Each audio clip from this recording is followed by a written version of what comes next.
Okay. Wow. All right. Congratulations. All right, everybody. Good evening.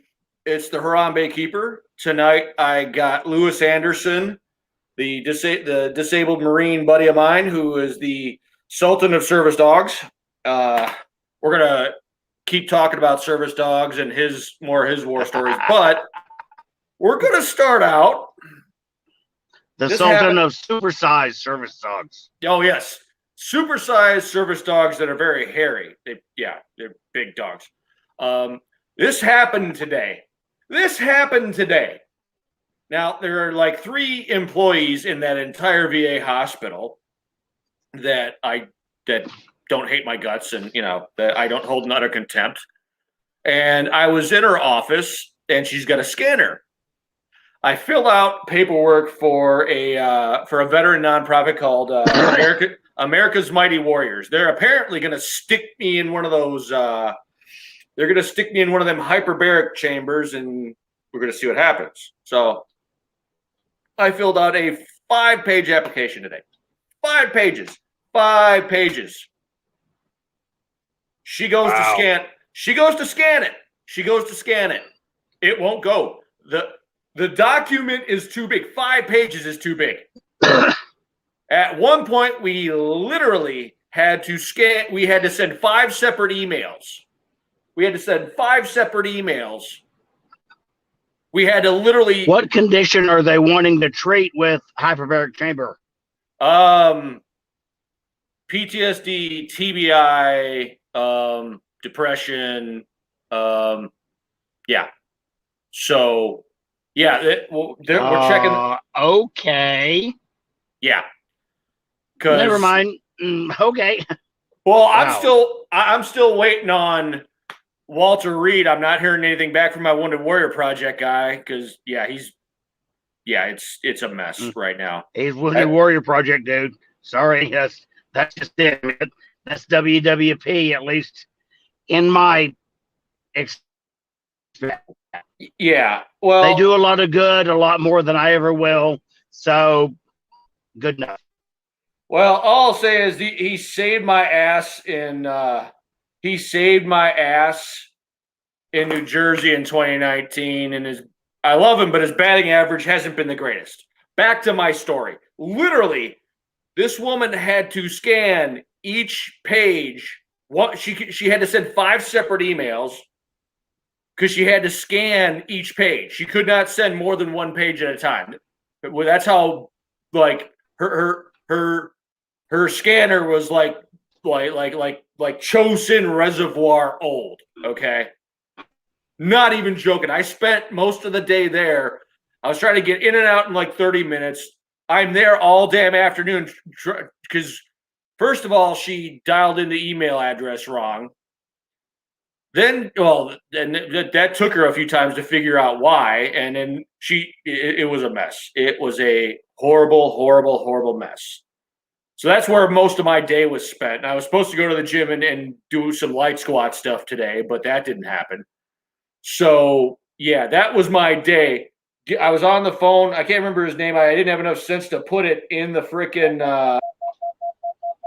I didn't have enough sense to actually put it in my phone, so I can't remember the guy's name or nothing, but he's a representative for America's Mighty Warriors. But no, Wounded Warrior Project is supposed to be helping me to get into is supposed to be helping me get into Walter Reed through my Wounded Warrior Project guy. But I'm not. I hope they do. I really hope they do.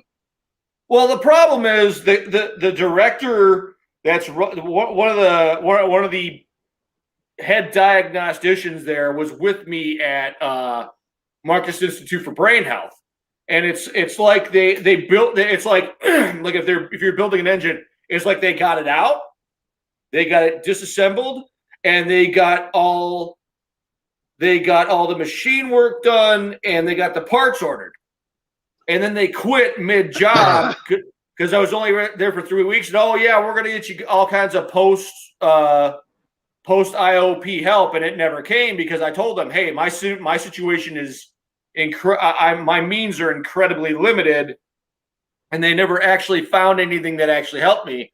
So I went basically, right. and they never followed through. They disassembled.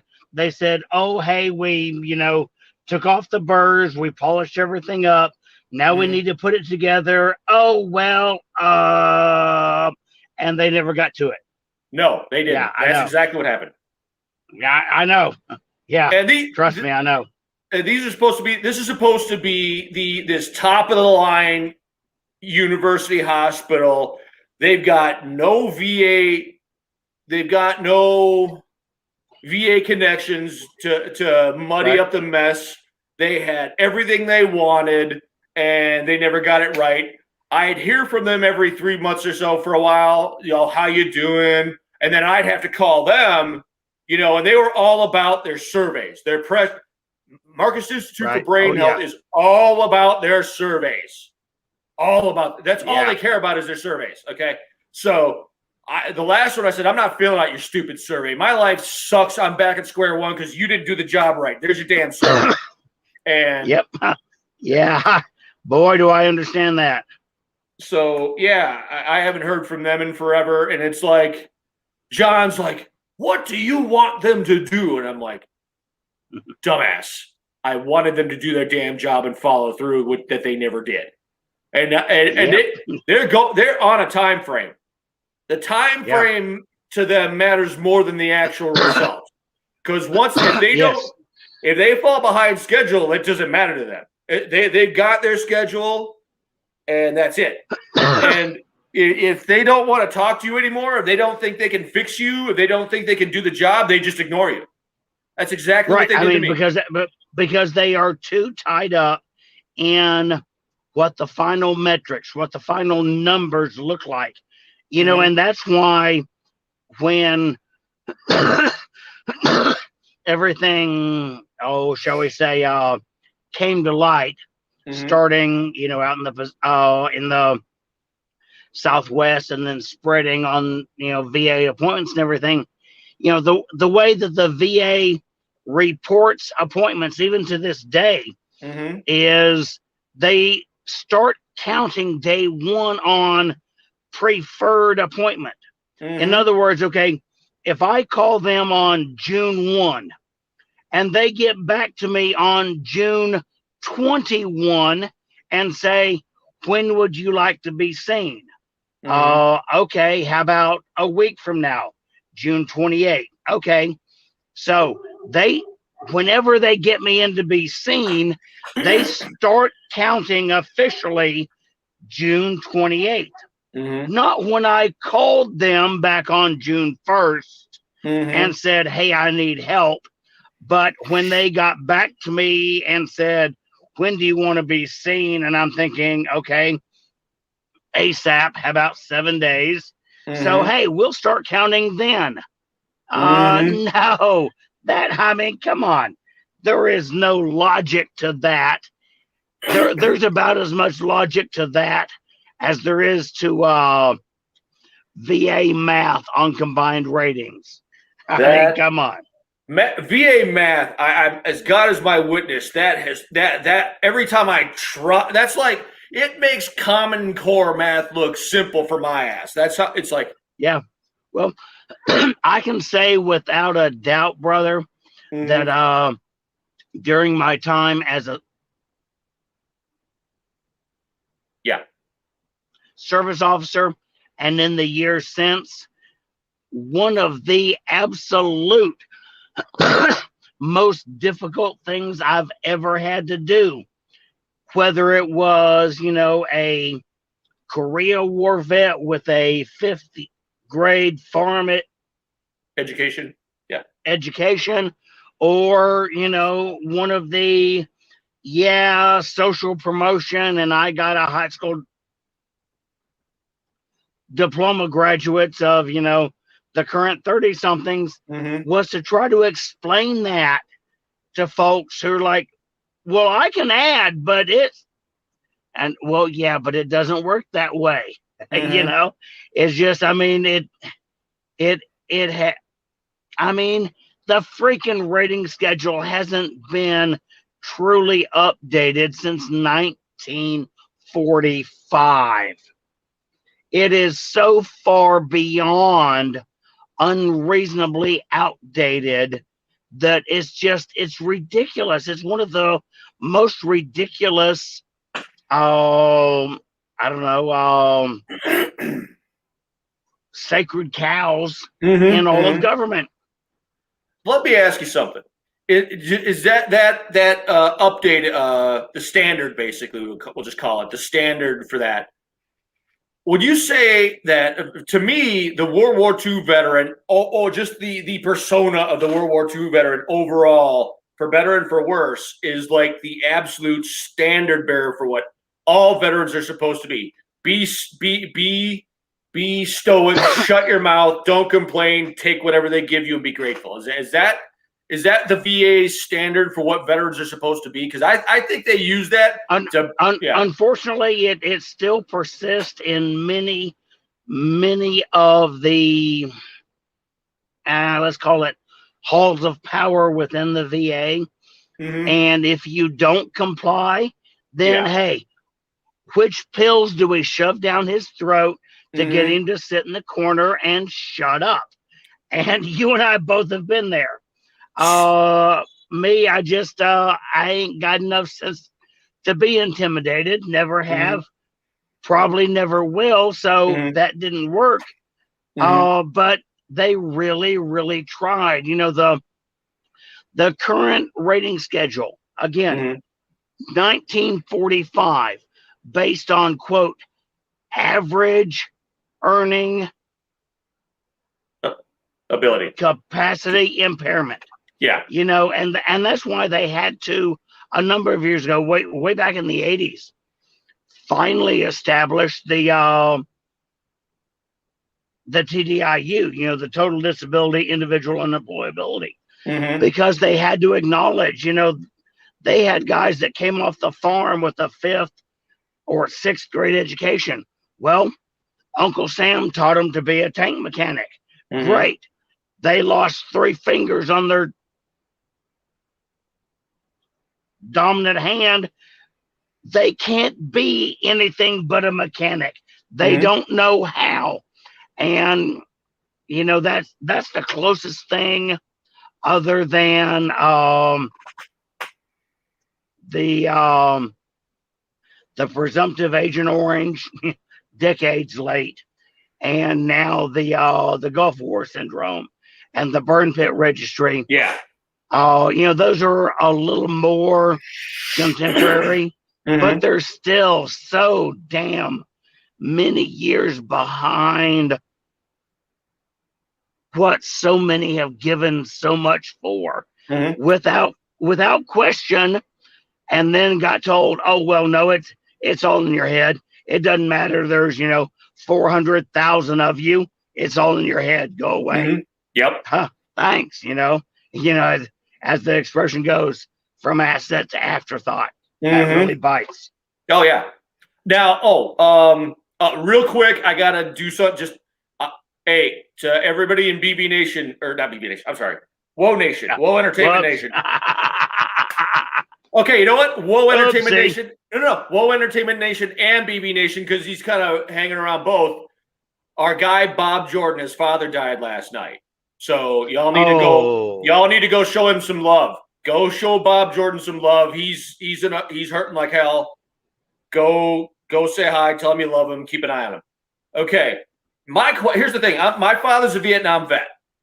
Every time I've heard things floating around where I, as an Iraqi freedom veteran, should be in some kind of registry for involving the Vietnam vets about Agent Orange, because they say the Agent Orange mutated my DNA.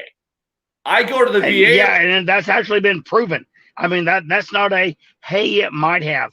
That is an absolute proven. And that's the reason that for the first time in not just our nation, but world history, that our government paid military benefits to children, specifically spina bifida, of Vietnam veterans, because they were shown to have, like, by exponential notation, higher rates of spina bifida and usually of the most severe grades. So I mean, yeah, it is legit, and that's just like, here's one for you, and this is not talked about a lot. The VA obviously despises these studies, but look it up. Study after study after study. You know what? Vets that go through severe post-traumatic stress-inducing situations, their children have DNA evidence thereof that is consistent across types of trauma and eras of service. But they don't like to talk about that. Okay, so is it just spina bifida? Because I also heard either. Oh no. There's a hell of a lot more. Spina bifida is the biggest one, the one that they could not deny, because I mean it was like 20, 30 times the average in country exposed to Agent Orange versus not. So that was the first one. That's the biggest one. But oh hell no, there's a lot. There's a lot more, and unfortunately, for those of starting with our generation, because we're old farts, and going through those around now, unfortunately, I believe that the burn pit registries and the chemical exposures, blah, blah, blah, those are going to turn out to be, sadly, I believe, a much greater impact than what Agent Orange was. And dude, that is freaking scary. No, I was exposed to a burn pit in my first deployment. My father's got Vietnam. I know he's got Agent Orange because you see, okay, in the up here it says live. My father got into a pool with chlorine. He got out of the pool with chlorine. He was that shade of red. That was the most unnatural looking shit. I'm like, and I'm a kid. And I'm like, what the hell? And plus, I was also told no doubt something to the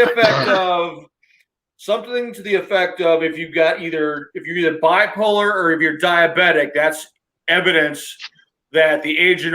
But every time I've gone to the VA a couple times and tried to talk to them about this, and they look at me like I'm stupid. They stonewall me and they act like I never even asked them anything. Seriously, well, I would, yeah. Anyway, here's what you need to do. Don't use Google. No. Use DuckDuckGo or something similar, and simply search Vietnam service children's health issues. Okay.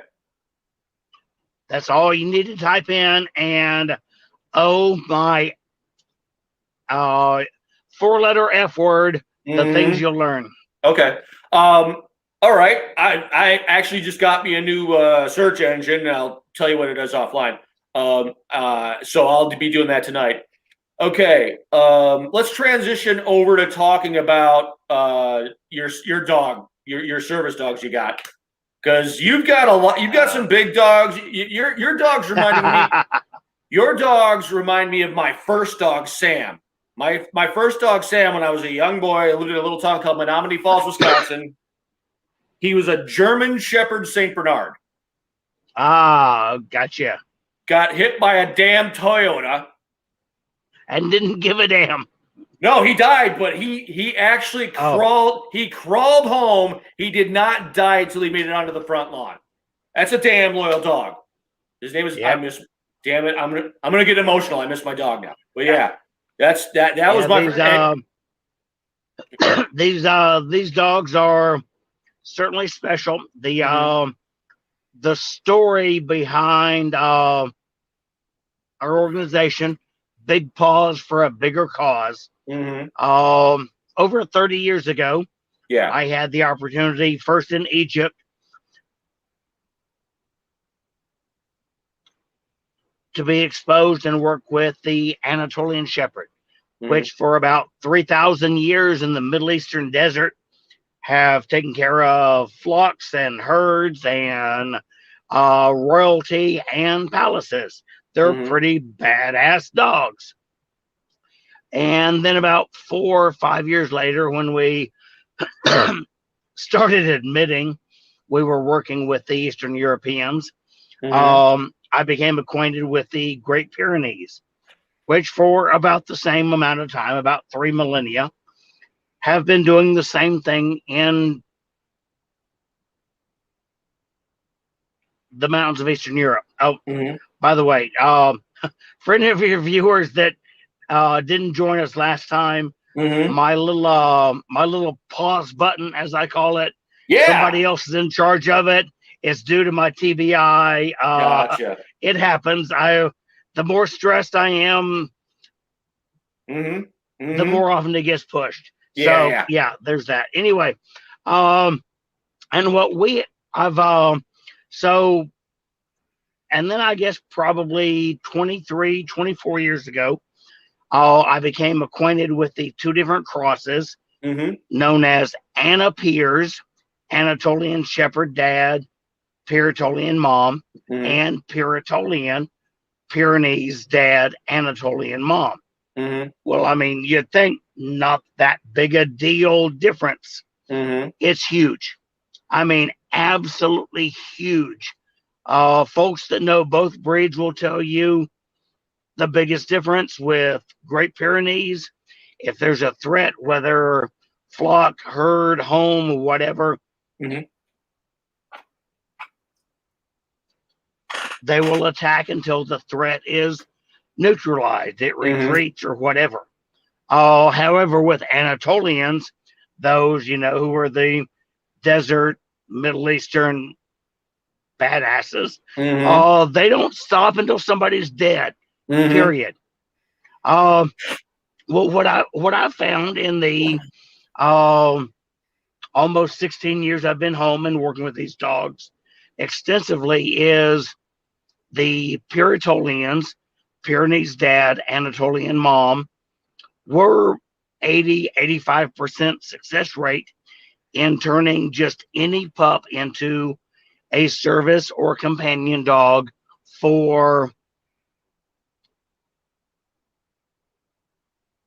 heavily screened and carefully selected vets. Because I mean, we're talking about dogs that average 125 to 140 pounds. Yeah, well, the current litter of 10 that's here, they have an older sister. She's 4.5. She weighs 185, so they can be much, much bigger. Damn, that's like Irish Wolfhound big. Damn. Oh yeah, and they're very stocky. And again, these are dogs that for 3 millennia have been independent protector security dogs. You do not, I'm alpha, I will force you on any damn thing about the time they hit puberty. You will lose pieces of yourself, and then you have to bear in mind, these are dogs that I'm alpha, I will lead, I will teach, I will trade you. So you don't treat them like you do any other dogs, but they are my favorite. Currently, we only have 16. That's trainees, current service dogs, retirees, and brand new pups. We're just over 350 pounds of kibble and 5 cases of big cans of canned food a month.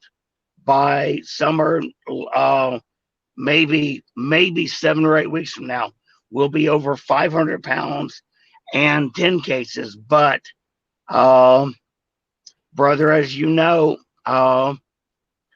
these dogs are not just my passion, they are my addiction. And I'm talking $20,000-$30,000 a year, but I've been addicted to much worse. And at least in this case, these dogs give something back. And as you know, for way too many of the combat vets like us, and in my case, as I say, 6.5 combat tours. over those 17 years. Mm-hmm. Whether logical or not, Mm-hmm. we have a need to give something back.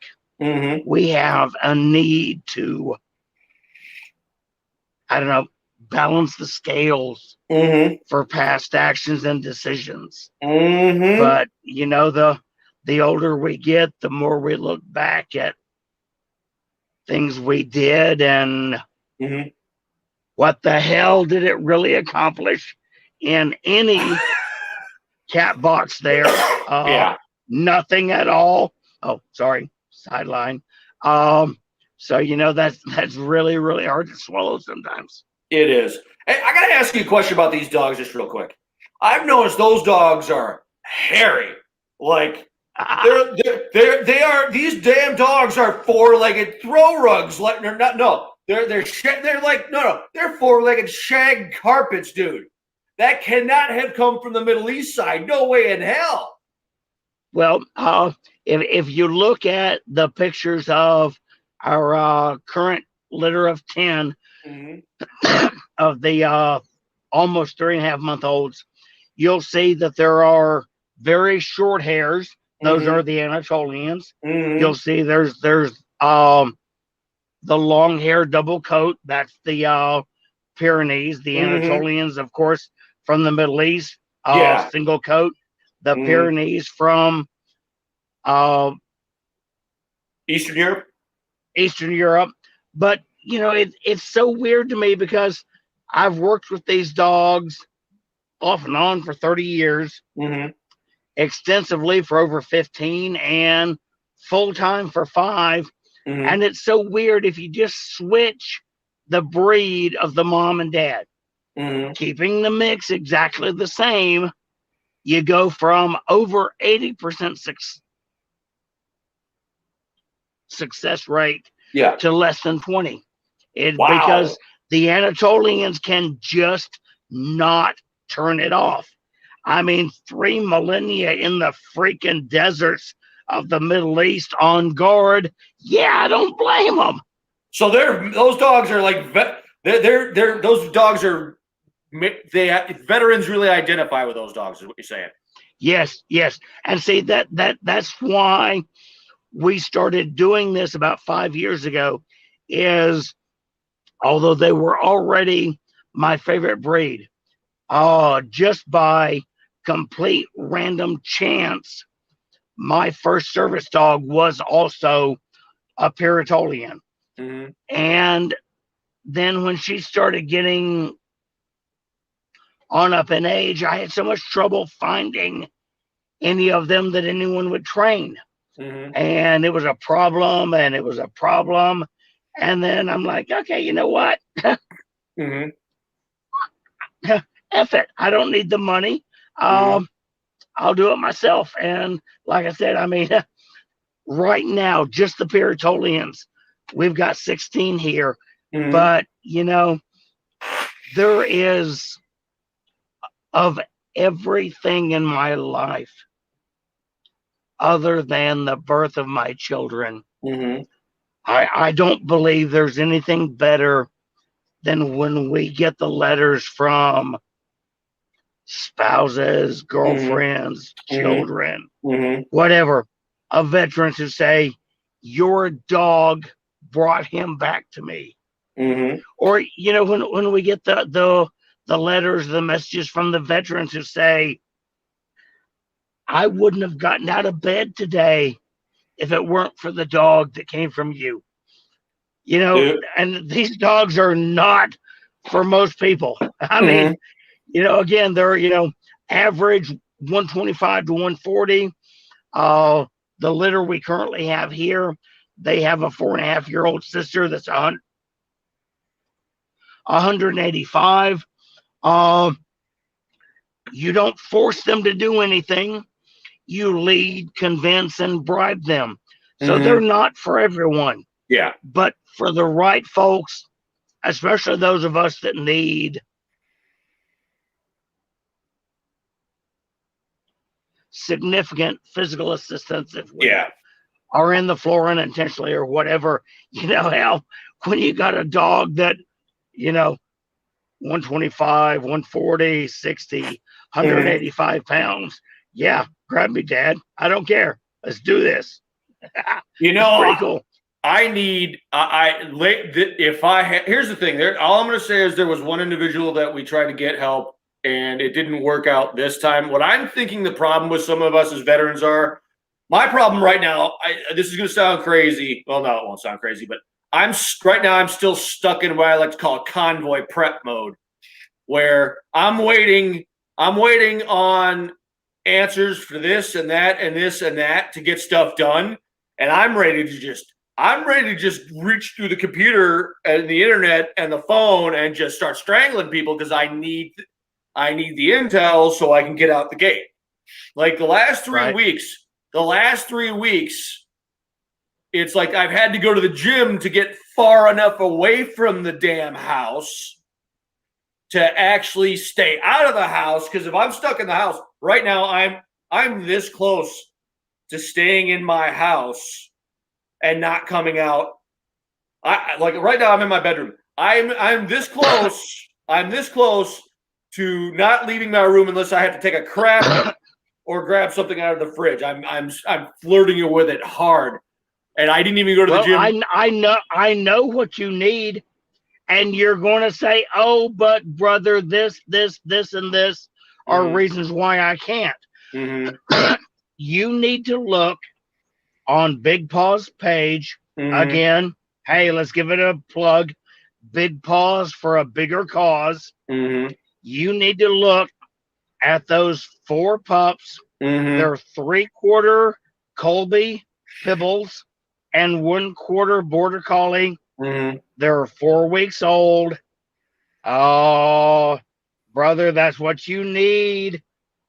Here's what I'll do. A reason to get your ass out of bed. It won't even cost you $2 a day to feed it. Come on.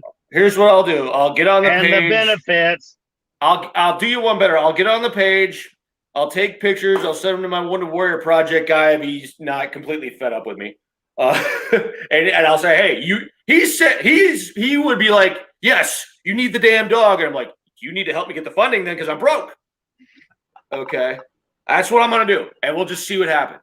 Simply because, like, I need okay. I'll put a picture of my dog that died last year on the WoW HQ page as soon as the show's over. Her name was Jess. Right. Here's the problem. She died last year at right around the exact same time my buddy died last year. They don't want to use the suicide word, but it was a high probability he committed suicide. The problem is he died in the beginning of July. They didn't find his body till the end of July. Ow. That I've got anger issues from it. I like the 3 days after he died, I just randomly wandered around crying in just I'd be just bike riding along and I'd just start bawling. I'd be sitting at the house, I'd just start bawling. I'd be in the damn grocery store, I'd just start bawling and just choking it the hell back long enough to get to the bathroom or just out the damn door altogether. So yeah, and plus Warrior Fest just got postponed until 2022. And yeah, I heard that. I mean, why though? Why? I mean, even the CDC said vaccinated people inside, outside, doesn't matter the concentration of people. You don't need masks. And outside, even unvaccinated people. What the hell? That made no sense. I don't know. Because I've got to still get my weight off, for one. For two, I gotta get. In other words, I'm glad because I'm fat. Not glad, but it's bought me a little bit of time. Because the weight, dude. I was forget bike riding to get in shape. My Jeep's broke down, so I'm bike riding whether I like it or not. And the route that I take is the route. It's not even like the it's not like how mild or severe the climb is. It's how likely I am to get hit by somebody. Like last Wednesday, I was almost a hood ornament because these people around here, dude, wow, they don't watch where they're going. So yeah, no, but part of me's got to still get Smokezilla built, and I gotta find out if I'm going to what. Okay, I'll just come out and say it. If just depending on what the hell's going on with my Wounded Warrior Project guy, I might end up doing my podcast from Walter Reed. I don't know yet, because I am in that bad of a place right now where it's like I'm this close to not leaving the damn house because I'm trying to get things done. I'm trying to communicate with people, and I need a dog. I do need a dog. I'll send this to Jonathan, see what the hell he says, because right now we're still trying to get other stuff done. I'm actually going to go to the gym tomorrow. I'm going to see if I can have somebody hold or set my phone up or whatever. I'm in that kind of a mood. I might do the Suns Out, Guns Out workout tomorrow just to see how I handle it, because my 2-day diabetic coma anniversary, which I thought was July 7th to the 9th, as it turns out, it was July 11th to the 15th. So I'll do it tomorrow as a prep, because every time I see my phone like this, that's when the nurse was handing it to me and telling me that John wanted to talk to me when he told me I had just come out of a 2-day diabetic coma. And ever since I've seen my phone like this, the daily war in my head is the PTSD. Screw you, we're not leaving the house. The diabetes, the hell you're not. You know. Yes. Oh, trust me, I understand. Okay, tell you what. Here you go. Open podcast. Who knows how many 2s or 3s of people are watching? Mm-hmm. Here we go. As of Monday, 3-4 days ago, for the first time in nearly 2 years, I'm medically cleared to work out again. Yes. I challenge you, current and 6-month photos. Okay. Work it. Come on. Okay. Can you do it?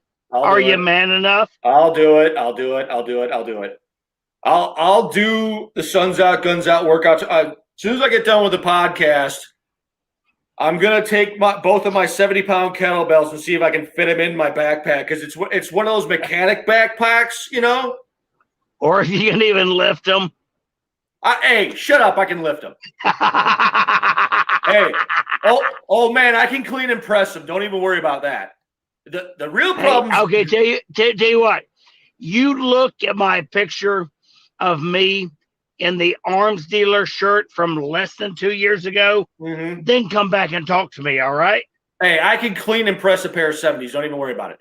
No, the problem's going to be putting it on my pack and then seeing if my back tire, all that, the pressure can handle the extra 140 pounds that'll be on it. Because as of right now, it's handling 260 plus an extra 10 to 15 pounds with about a 10 to 15 pound backpack on.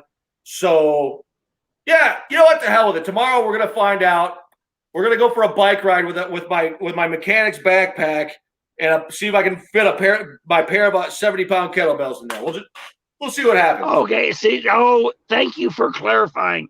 See, when you were talking about that, I thought you were talking about your personal gain of that amount. So never mind. No, I plumped back up to 270, even though I'm bike riding my brains out. I mean, really.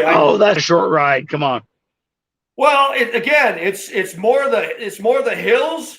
Plus, I forgot to take my damn tart cherry extract today.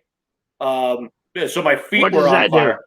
If you've got arthritic or neuropathy riddled feet, it eases that pain. Okay. So gotcha. And here's the thing about that: most people dilute it. I literally just pour it in a shot glass and just slam it and try to avoid tasting it like tequila. It's nasty as shit. No, it's tart. Tart cherry is what is it? What is it again? Tart cherry extract. You can go to GNC or on Amazon and get it. It's in a bottle about yay big. I'll put a picture of it on the Whoa HQ page. What's it supposed to do? It treats neuropathy and like if you've got arthritis or neuropathy, it really does a nice job of treating it. But you got to take it every day.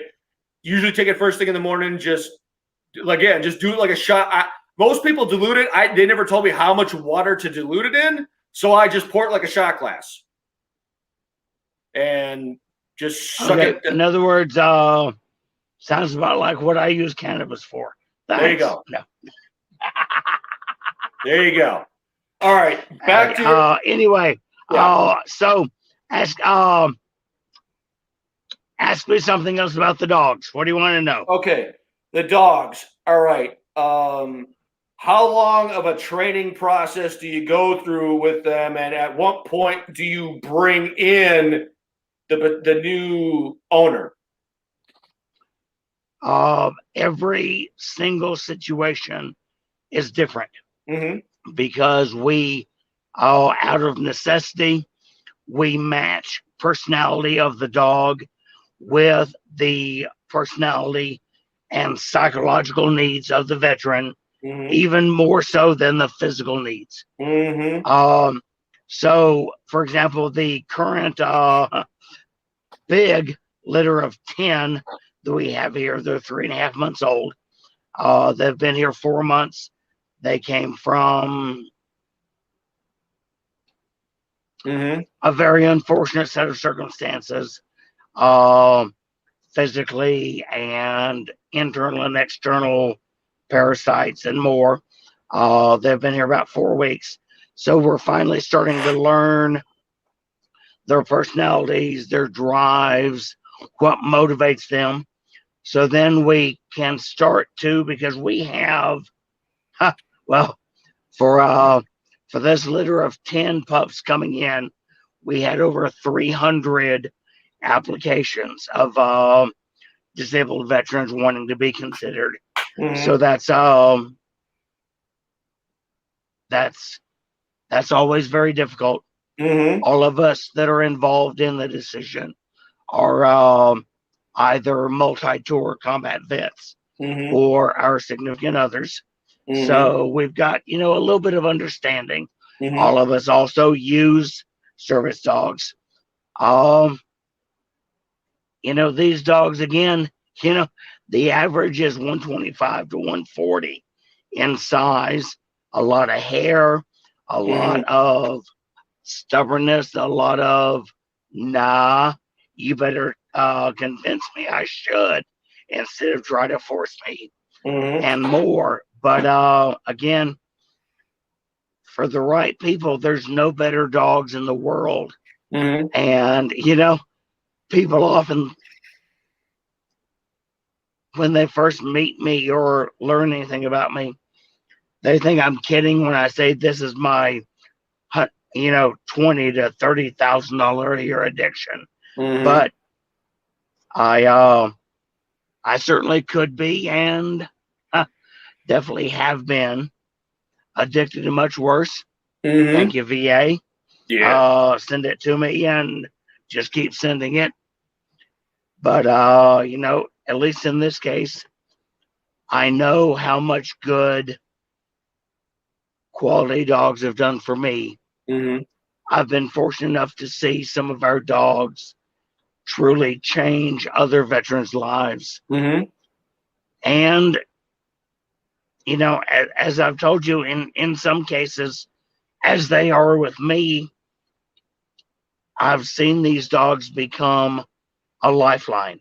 Yeah. We get the letters and the messages every once in a while from, like I was talking about earlier, spouses, parents, children saying, hey, your dog brought him back to me.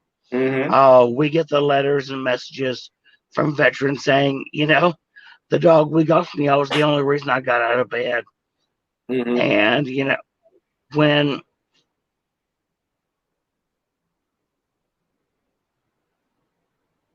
when you spend over 17 years as a Mideast specialist, most of the time with special operations units, you,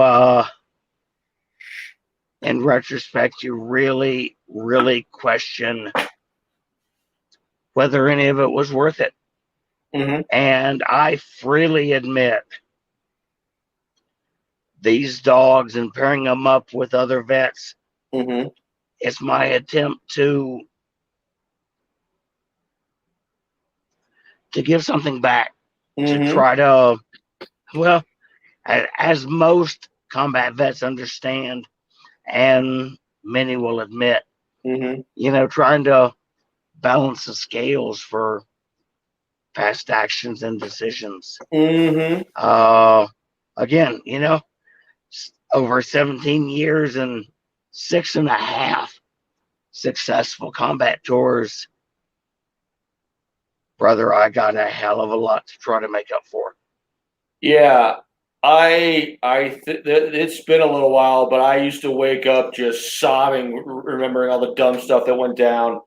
I got one guy that I wrote about my book. For me, like today, even the rage that came out of me just thinking about him, it might as well have happened yesterday. It literally, it might as well have happened. It might as well have happened yesterday. And they might as well have put me on that supersonic jet and flown me home. And I might as well just got out of bed this morning. It's just still that fresh. And I'm trying. And with Memorial Day coming up, I mean, as you know, I mean, I lost 4 the day that I broke so much that it took me 19 months to ever get out of the hospital. Mm-hmm. Yeah. Oh, damn. I'm already getting visited.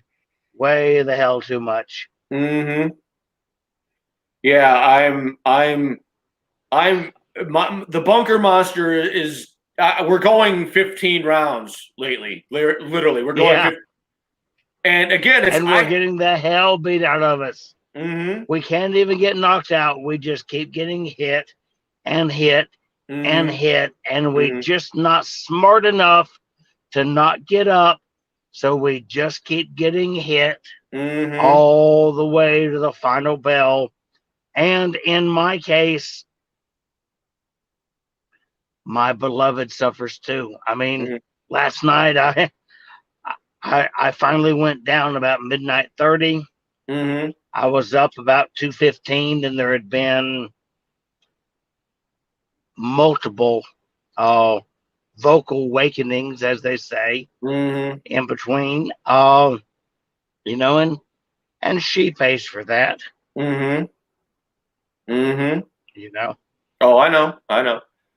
And that's why we got to do what we got to get all this stuff going. That way we can all get together and we can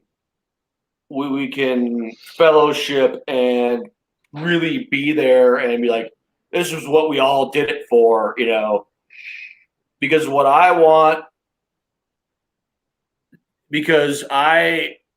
really want is your contribution. You got your contribution. And that's a beautiful thing. I'm trying to get my contribution together. My problem is I didn't the way in the process of writing my book, I wasn't the only one who contributed to it. So in the process of defending my guys who contributed, I always like to call it the bull in a china shop after having snorted a pound of crack method of sticking up for my guys. Oh yeah. In other words, F the world. They were there and were by my side and had my back. And you can't even come close to understanding. So don't you dare say any damn thing against them. Well, yeah, I know. It's not so much that as they'll say, oh, we want to do this with this. No, those are my guys. That's how it was written. That's the end of the damn discussion. There is no negotiation. You can take these sections that I specifically wrote that are my baby. You can turn those into silly putty, and you can if it were steel, you could take a welder and warm it up and bend it and twist it around some. These other ones, you leave them alone. And that's when they got indignant, and that's when it's like, kiss my ass. Yeah. There are some. Well, we'll go ahead and call them stories. That cannot be touched in any way, shape, or form. not the least bit of modification. They have to be told in 100% reality, or they lose every damn thing. Yeah. And when the civilians try to kind of make it what they want it to look like, and then I'm like, no, you don't get to do that. No, that's when they back away, and that's why I'm trying to raise the funds. So once the publishing company is up and running, I get my stuff. Then me helping other veterans write their books is going to be my little side hustle. But I'm still going to try to get back into school, and I'm still going to fight with the CVSO, and I'm going to fight with North Carolina because I'm not going to let them screw me without a fight. And that's why I rail on the Salisbury VA so hard. It's to the point where the CVSO won't physically even look at me, let alone talk to me. He won't even pick up the phone. Yeah, that's what I'm fighting right now, and it's bringing all the rage from Baghdad back because it's that classic. It's the classic. The guy ran behind everybody's back, flying up the chain of command, screwed everything up. Violated the what happens in the guard shack stays in the guard shack rule. Yeah. Then he hung it on me.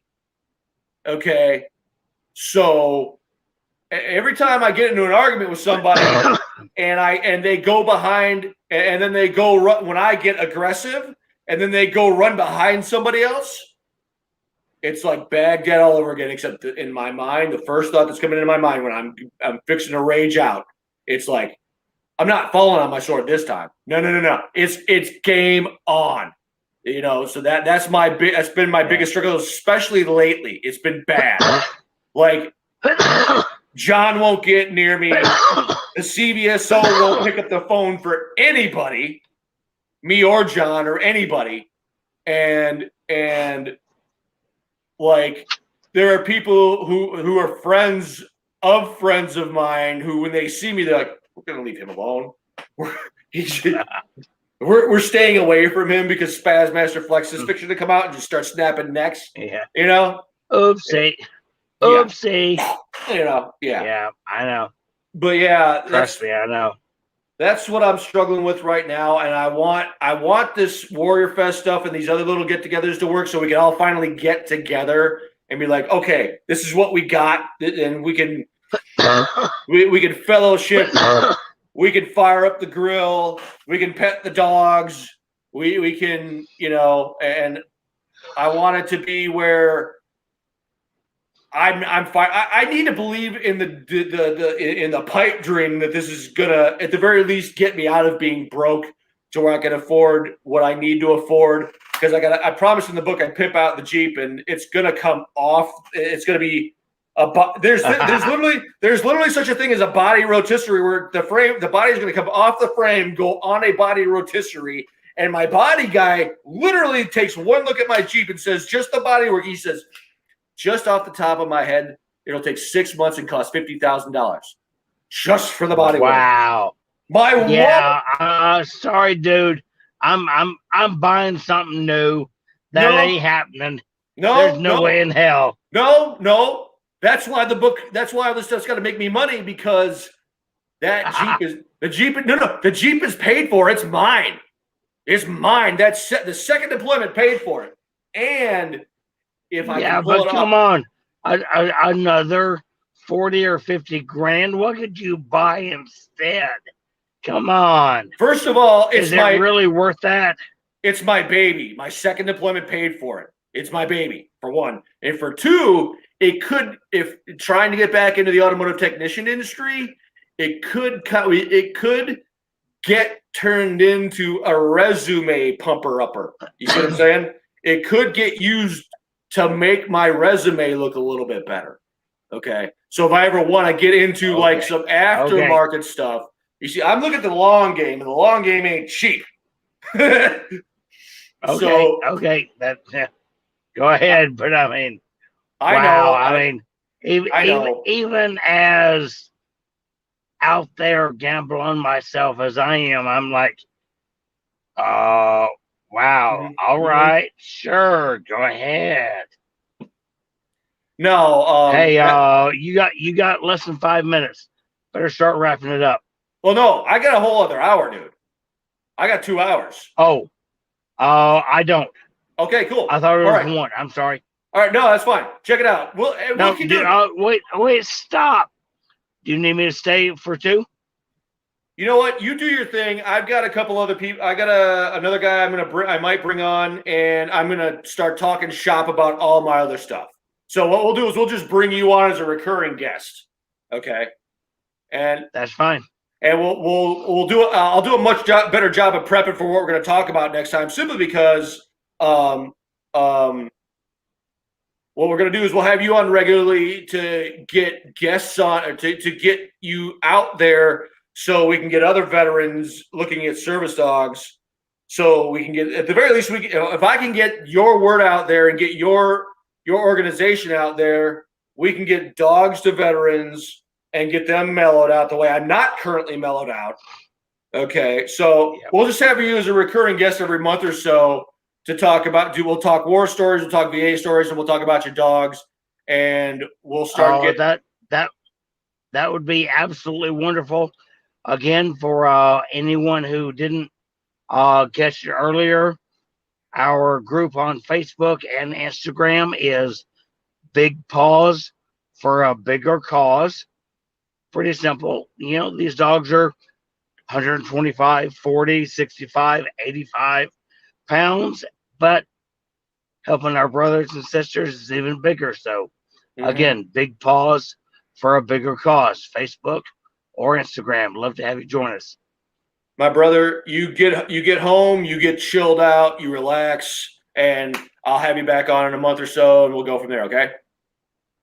Sounds good. Have a good night. Love you, brother. Bye. Peace out, brother. All right. Oh, hey, Jennifer. Okay. Whenever I set up this, it's automatically there, and I've just been running around like a chicken with my head cut off the whole time, and I wasn't able to swap it around. And Athen has not de-retarded me from a technology standpoint. So I don't know how. It's always there when I start it up. So yeah, we'll deal with that.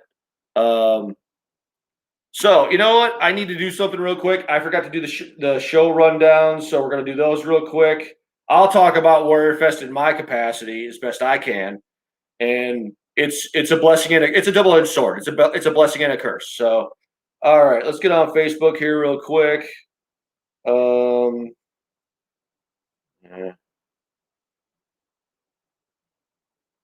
All right, let's go on entertainment, and there we go. All right, let's do. Okay, I don't know. My brain is in a fog right now, so I don't know. I don't know if there was a conversation with the pimp last week. My brain. Okay.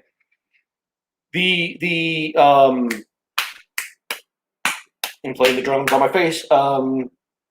The application I put in for America's Mighty Warriors, which they're gonna stuff me in a hyperbaric chamber, and I'm not here. This is gonna sound not right in the head. I'm gonna be like, I was in a 2-day diabetic coma. Can you just put me out cold and just let me sleep in a hyperbaric chamber for like 2 days? Just like if it's one of them clear glass things like out of the movies. Hey, Crystal, how you doing? What's up, girl? How you doing?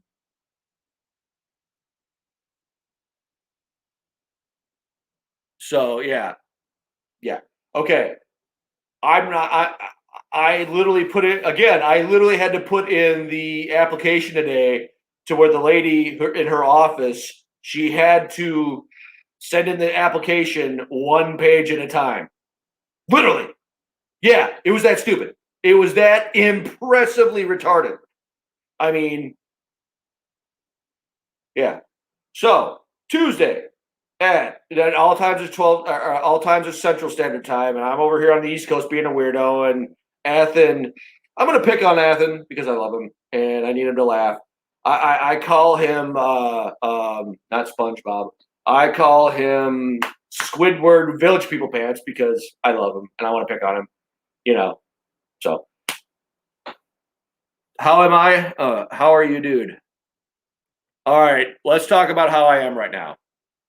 My brain's in the blender.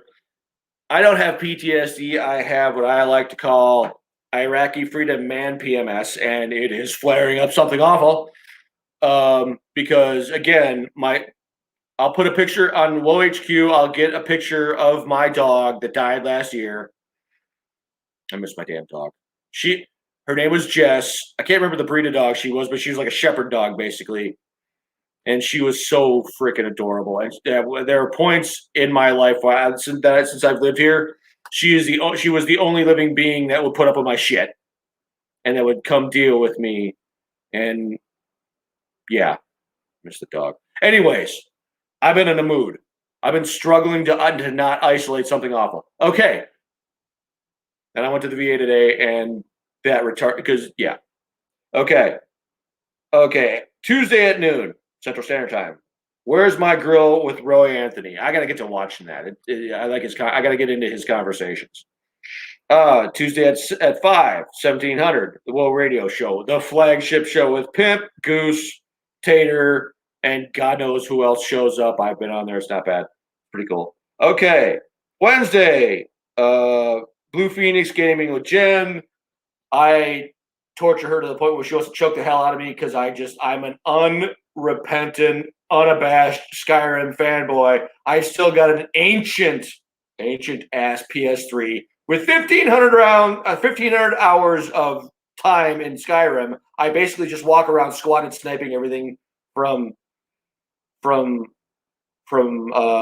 trolls to bears to yeah. I will shoot anything in the neck or in the pecker. I don't care. That's what I do. Once I get a TV, I'll do my own damn Skyrim thing. Yeah, I'm a Skyrim fanboy, and I ain't ashamed. Okay, next. Yeah, I drive Jen up a freaking wall with it, and I don't care. And Gabblebees is cool because he's gonna do a Skyrim he's gonna do a Skyrim playthrough. Gabblebees. This is going to sound horrible, but give me some time to get my hands on some Atomic Palm Rippets. I may still have a Connect. I don't know yet, but I want to get My diabetes just said try and die, fat boy. Anyways, okay. So that's Wednesday at 1900. Thursday, again, we have Roy Anthony doing Where's My Grill. He's at noon, so he's got Tuesdays and Thursdays at noon, basically lockdown. Cars and Coronas at 1400. With Gapplebee's at 1400. We're going to get him back up and running. I want him on my show because I want us all doing cross stuff together just for fun, just to kind of to inspire conversation and get brain cells. I got 6 to 8 functioning brain cells. I got to keep them kind of moving around or stupid things happen. So yeah. Okay, so that's at 1400. There's me at 1700 Central Standard Time, 1800 if you're on the East Coast. Friday at 1900, the Hideout with Athen on Spreaker. Last week's episode was the biggest dumpster fire in the history of Spreaker. It was hysterical. When you can get freaking high tech from BV Nation saying this is a nightmare, he looked at this and he's like, he almost went, I'm full Alex Jones. I'm kind of retarded. Looking at the setup that he's like, what the, so yeah, it was bad. All right. And then at 2100 on Friday, we got Married with Comedy with James and Jeff. I got to start watching that too. Saturday. Oh, just so you guys know, with Hot Boxing with Matt on Saturdays, I because my sleep cycle is just shot to hell, he'll get, I'll share stuff and I'll tag him in all these outlandish cooking shows from India and Asia and Thailand and everywhere. I'm like, dude, it's the same thing. You got to smoke this. You got to find a way to do this, but smoke it. Like, I didn't know, but you can apparently smoke Rotel dip. Yeah, you can smoke Rotel dip. So I'm sending this crap to Matt, and I'm like hoping one day he'll send me a menu. Oh wow, a couple of my ideas made on the menu that I shared with you. So yeah, so that's Hot Boxing with Matt on Saturday at 1900 Central, and we're gonna get him. He and I are collaborating on Smokezilla. The pucker factor as far as the brick, what the bricks are going to cost are just, it's ever so slightly stressful. So, anyways, and then Sundays we're kind of loaded on Sundays. So you got pimp, redneck pimp, co-HMFIC, ale, as in this will be an example of an ale with a little bit of juice in it. Okay. Ale, not ally. Ale. Ale is ale. Is the drink. Ale. Trained fighters. Ale. The drink. I'm going to bust your nuts on a pimp. Because, it's what I do. Ale trained fighters. With Don and Athen. Athen and sometimes Don, depending on Don's work schedule. We'll just say it like that. And then we also have it's 1700 somewhere with Athen and occasionally Don and occasionally Shay and occasionally other people. Occasionally, he's just got a rotating. It's Athen and a rotating cast. It's spin the host wheel basically with it. With it 1700 somewhere ever since. So that's the show lineup. Okay. So yeah. All right. So. That's the show lineup. Let's talk Warrior Fest now 2022. In a way, I'm happy, and in a way, I'm pissy and cranky. In a way, I'm happy because my weight's been getting stuck. I'm going to be talking with somebody about getting some testosterone replacement therapy. I've got two options on the table, and I got to talk with Athen about helping me get my Harambe Keeper page up and running because I've got a couple of sites I've got to get on the page so you guys can start looking and seeing what I'm trying to do. Because for those of you who don't really haven't really heard, there's a three-headed disorder monster that the veteran, your GWAT generation is dealing with. PTSD, diabetes, and low testosterone /ED. That's the three-headed monster that we're dealing with. So I got my doctor up in Ohio who wants to put me on a testosterone regimen. It ain't cheap. I got one of my guys from my team that I'm trying to get a team of veterans and one civilian together to get a parallel network that the VA can't touch, the parallel community network. Now, I just want them I want it to be to where we choose the doctors. It's not even in the VA's network. Like whatever doctor we choose, that's it. They okay, we'll pay them because they haven't paid. They haven't paid. I've had two bill collectors come after me that I had to pay off bills because the VA just didn't feel like paying the bill. The New Jersey incident where I was in a hospital, it was Trinitas Regional Medical Center. As a matter of fact, I just got some medical records from them. Come to find out, I was so out of it. I came out of the coma. I didn't even realize it. I filled out paperwork for basically the state of New Jersey's state charity organization, whatever it was. The VA was supposed to pay the bill. Notice I said supposed to pay the bill. They were supposed to pay the bill. They didn't pay the bill. The VA pawned off that hospital stay upwards of $60,000 onto the state of New Jersey. They made the state of New Jersey pay it. Okay. Yeah, that's the story that my Wounded Warrior Project guy referred to as get the hell off my screen. Off of the New Jersey incident. All total with the hospital bills, the parking tickets that I got in Boston, which were upwards of You can get a $600 parking ticket in a parking garage in Boston. Yes, you can. I've done it. So it was pushing $67,000 in total bills between the hospital bills, the parking ticket, and the those Easy Pass bills. Whoever invented Easy Pass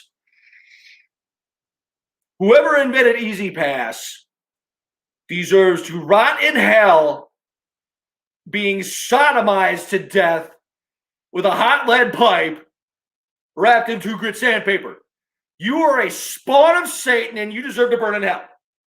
Whoever invented Easy Pass, you deserve to be in hell next to one of the characters in my book being sodomized for all of eternity with a hot lead pipe wrapped in 2 grit sandpaper. You are scum. I hate you. I loathe you. I despise you. I hold you in nothing but contempt. Anyways, so yeah.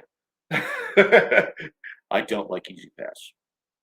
I've got a list of bills that they sent. Yeah. Oh, tech tip. If you have a phone and you use your phone, like if you don't have a built-in like Google Maps thing, GPS in your car, in your vehicle, like we had in Iraq, where it was on the passenger side. It was the screen about the size of my computer screen. We call it the Blue Force Tracker. If you don't have, in the civilian model, it's now built right into the center console. If you don't have that and you have to use your phone, this is what got me in trouble in New Jersey. This is what got me stranded in New Jersey. Okay. You go from North Carolina up to Boston, Massachusetts, and you activate the avoid toll roads feature. If you activate it on the way up, listen to me very carefully. Make sure it's still activated on your way back. Oh, I don't know why I'm saying this, but I love that. The one thing believe it or not, the diabetic coma, it had to happen because I hated the VA so much that I ignored the fact that they said I was damn near pre-diabetic. Oh, crap. That was in and out real quick. So, okay. Anyways. Yeah, the positive thing about Crystal. One thing I learned from North Carolina to Ohio, there's 6 of them. There's 6 toll roads and you can't avoid them. That was plan on spending, if you ever decide to drive from North Carolina to Ohio, have about $30 just dedicated for toll roads. Yeah, I learned that the hard way. Just thought I'd share that. Anyways, no, it had to happen. The one time I don't trust the VA, and they actually, every clock's right twice a day. Well, they got my diabetes diagnosis right in, I want to say 2011, 2012. I came out of a coma and I discovered I couldn't ignore it anymore in 2019. Okay. So it was a blessing in disguise because it fixed, whether I liked it or not, my attitude towards health and fitness. I'm all about it now. I feel horrible that I didn't go to the gym today. Okay. So tomorrow I'm going to see if I can do the Suns Out Guns Out workout just so I can say I did it because I just need to do it. Okay. So yeah. There will be some technology-centric segments for those of us older retards who are curmudgeons who hate technology and refuse to embrace it like you shouldn't. You don't have to love it, but you have to be proficient with it.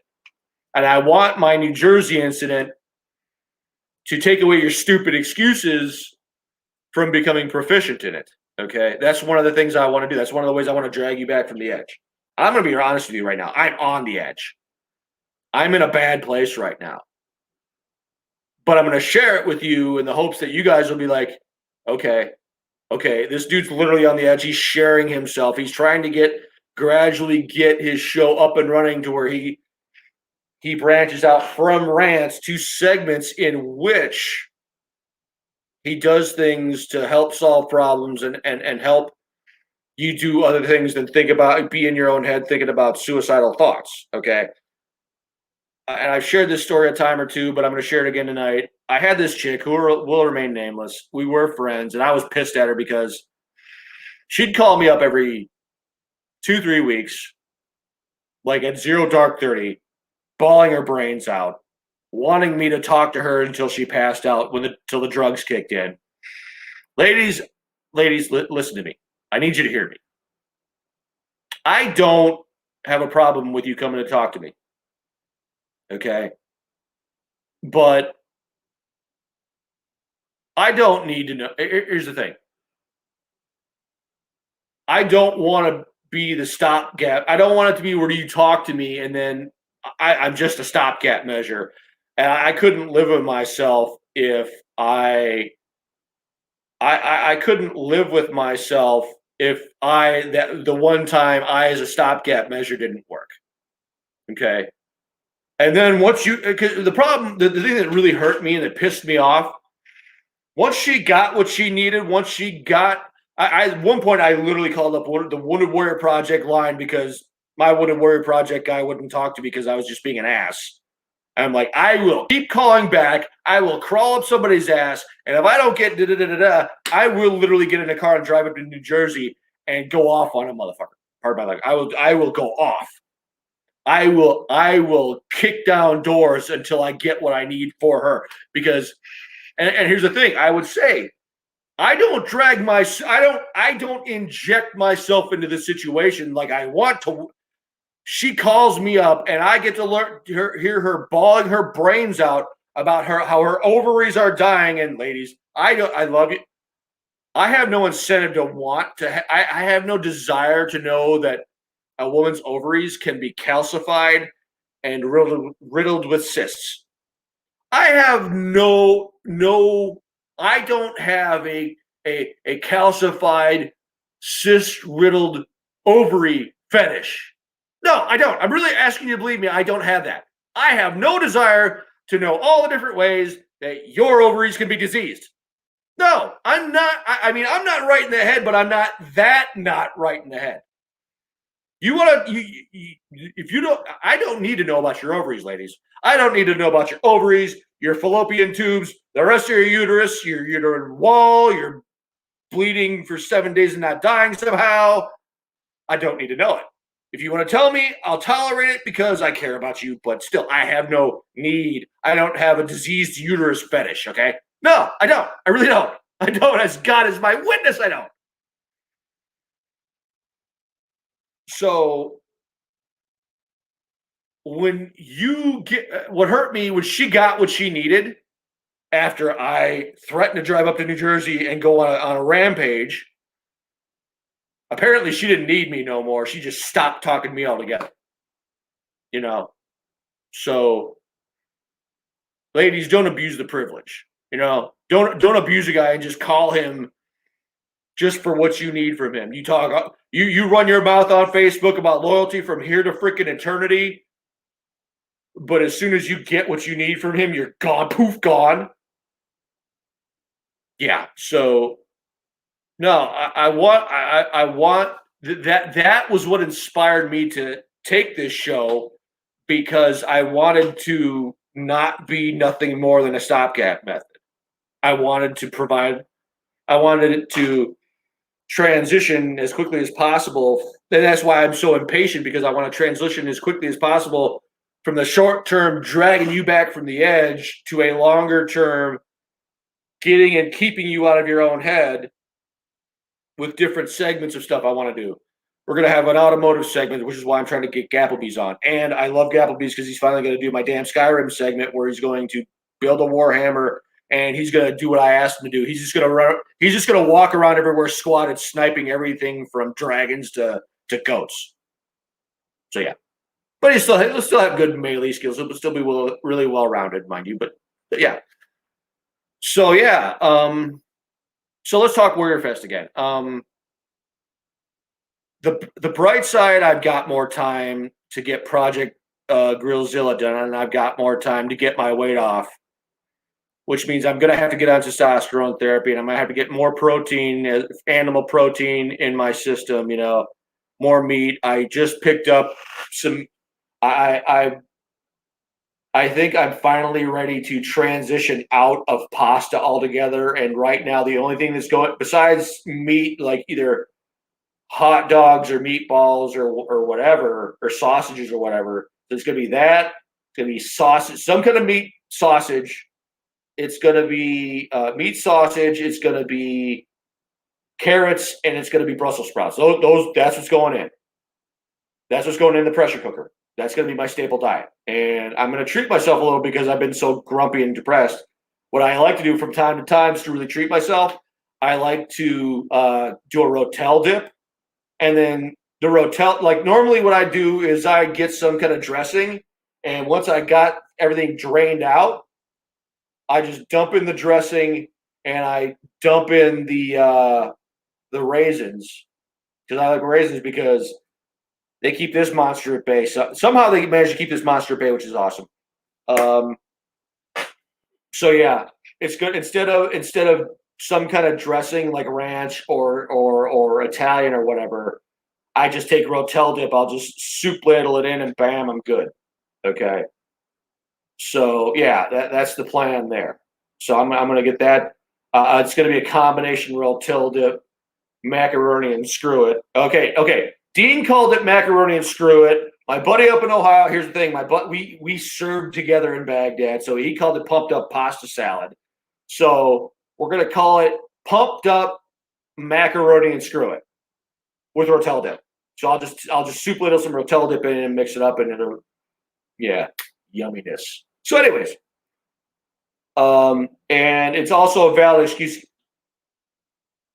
I have a friend who goes to my church, and she gave me, I love her. She's better than like me. No human being should own a crock pot, a slow cooker, smaller than 6 quarts. It should be considered criminal to own a cooker, a crock pot smaller than 6 quarts. But yeah. So I love her, but I'm getting a bigger crock pot sometime in the foreseeable future. No crock pot. There should not be a crock pot manufactured that is smaller than 5 quarts. Because I got barely 3, and it's such a pain. Such a pain. Oh, pisses me off. So yeah, okay. So Warrior Fest. Okay. Sometime in 2022 it's happening. I can't say when. I don't know when, which just makes it easy for me to not be able to say when, but it's happening sometime in 2022. There's something, I don't know what, planned for this year in lieu thereof.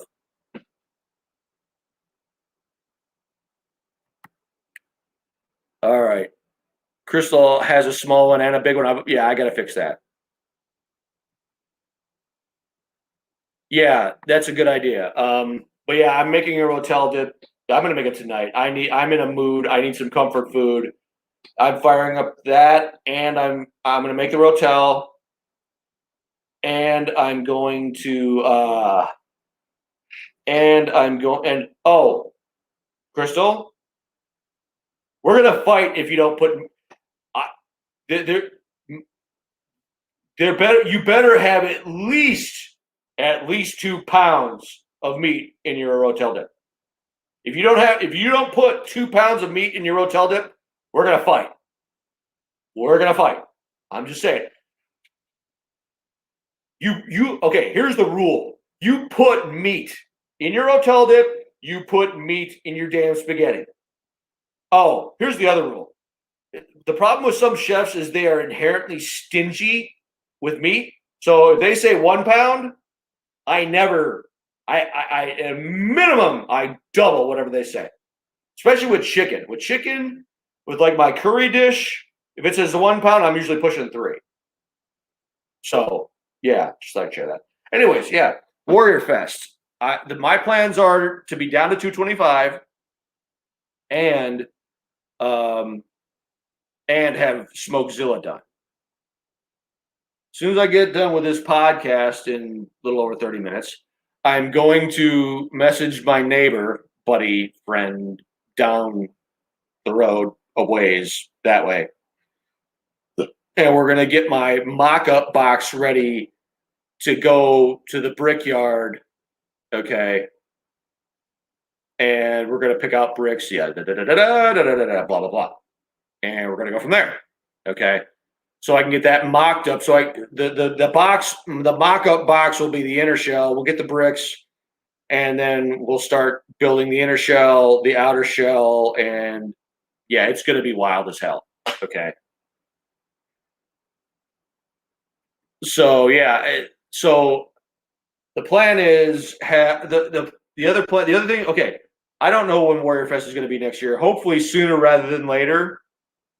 You know, we might have to double up on Warrior Fest or do some other big get together on top of Warrior Fest to make up for the Rona COVID slut who ruined everything since 2019. You know, because, you know, all these scientists who are so smart, you know, we're in month 15 of 2 weeks to flatten the curve. Yeah. Uh-huh. So, so here's all what I'm trying to do. Warrior Fest I'm getting ready for, which is Smokezilla down to 225.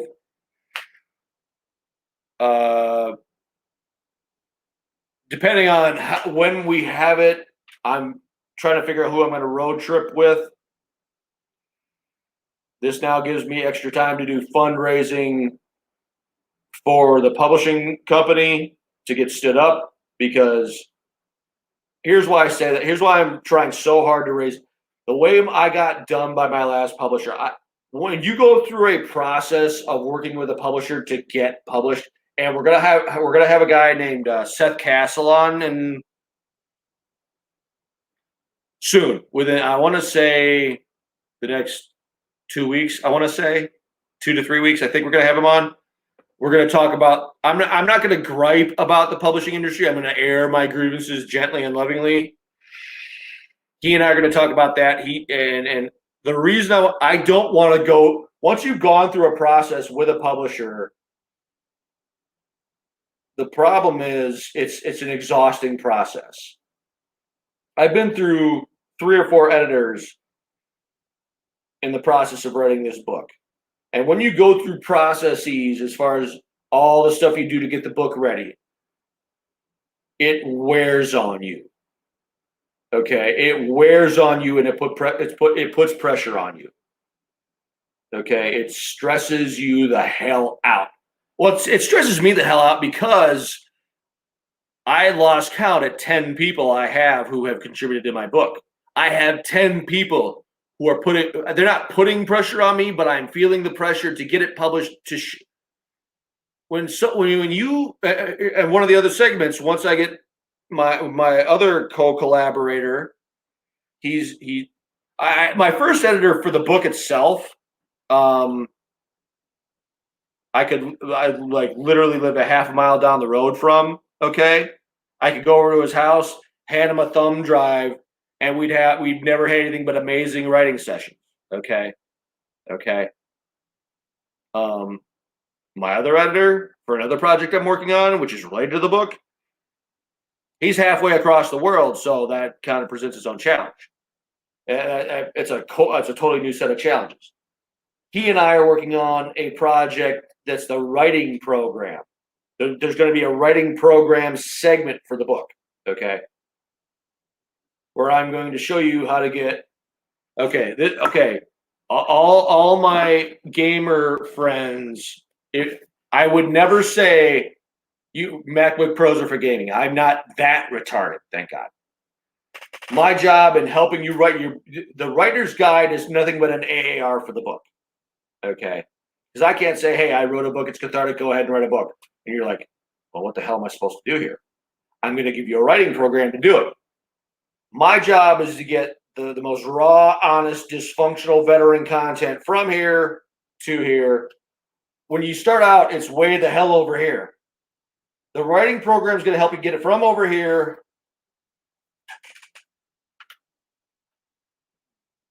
2 right here, ideally.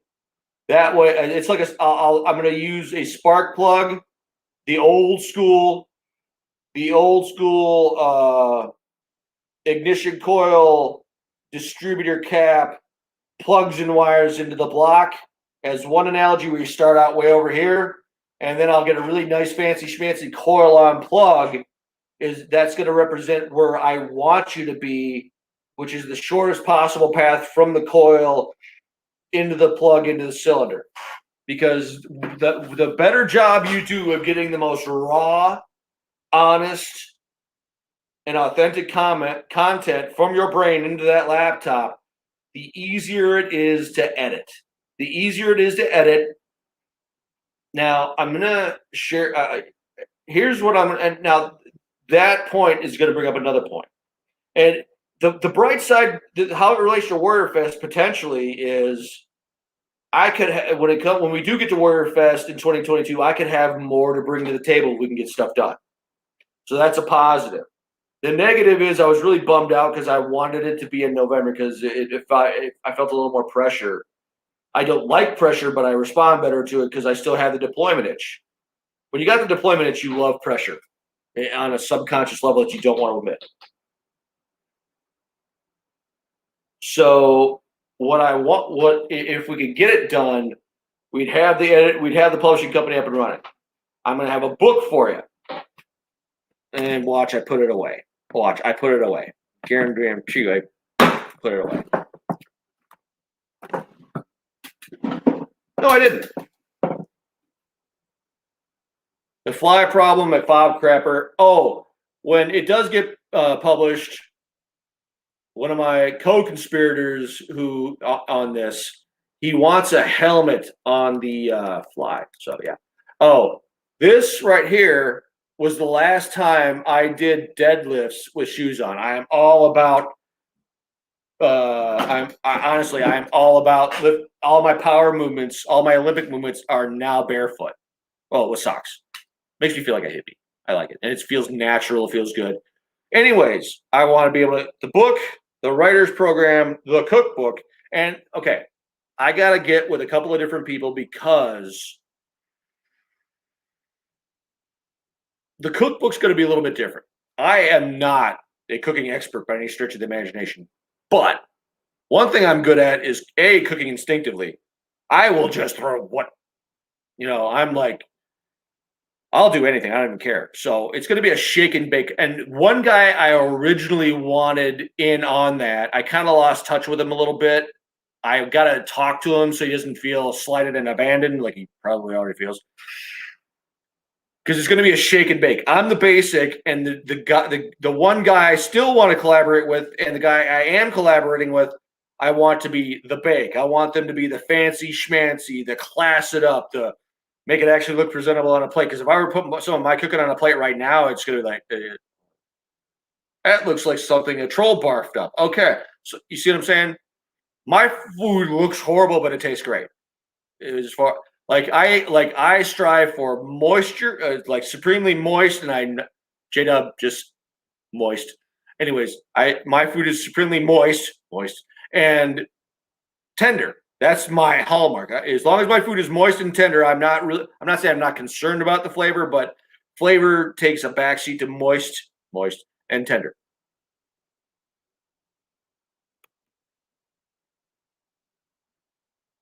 So.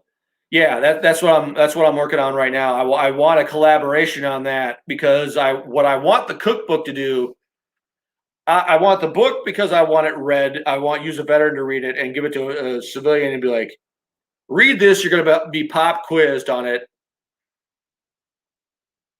And then the civilian's going to come back. Is this really the stupid dysfunctional crap you guys do when nobody's looking? Yes, it is. And I want my story to be the sacrificial lamb because I just barf it all up. I barf it up completely. That way you can tell your story selectively in a way that's most comfortable for you. You can kind of fill in blanks and answer questions, You see what I'm saying? You can kind of overlay your experience onto mine. That way you can tell it more at your own pace, whereas I'm balls to the wall, running, screaming, and on fire. That's just my thing. I'm just naturally aggressive like that, for better and for worse. So, yeah, I'm wanting to do these things that way. I've got some skin in the game. I've got something to bring to the table at Warrior Fest 2022. So that's the way I'm feeling about it.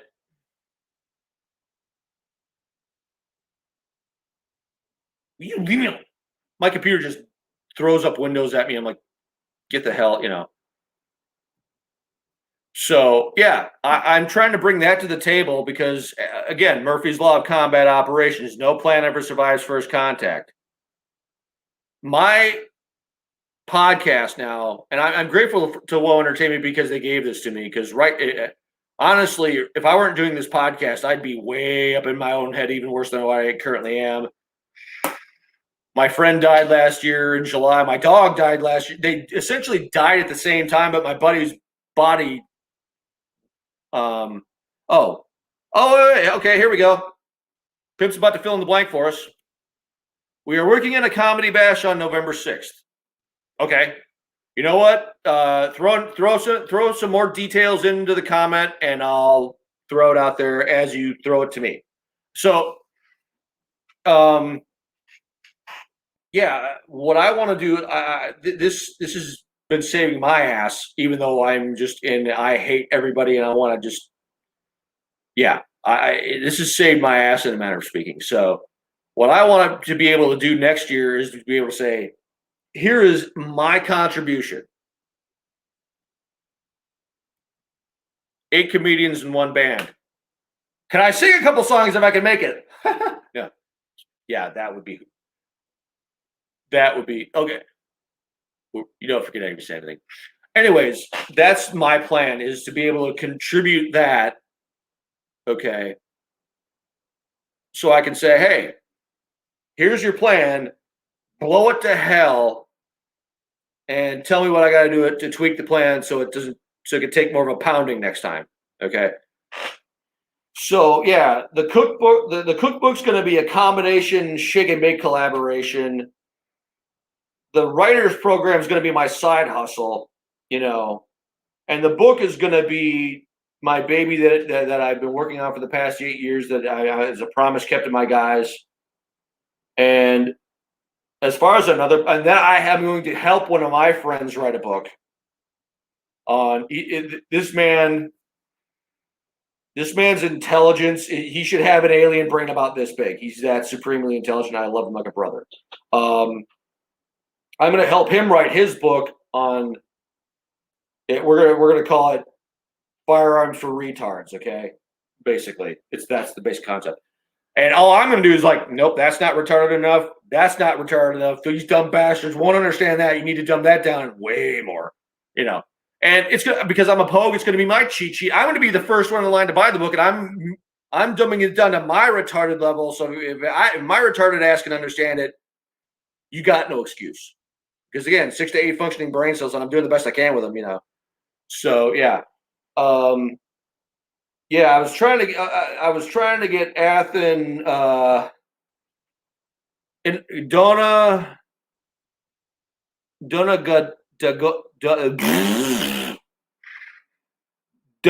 Dagovi. Okay, at least I'm not saying Inagata David anymore. Dona Dagovi is like later, bro, I think. Pimp, you just need to make a cheat sheet. Make a cheat sheet. Make a.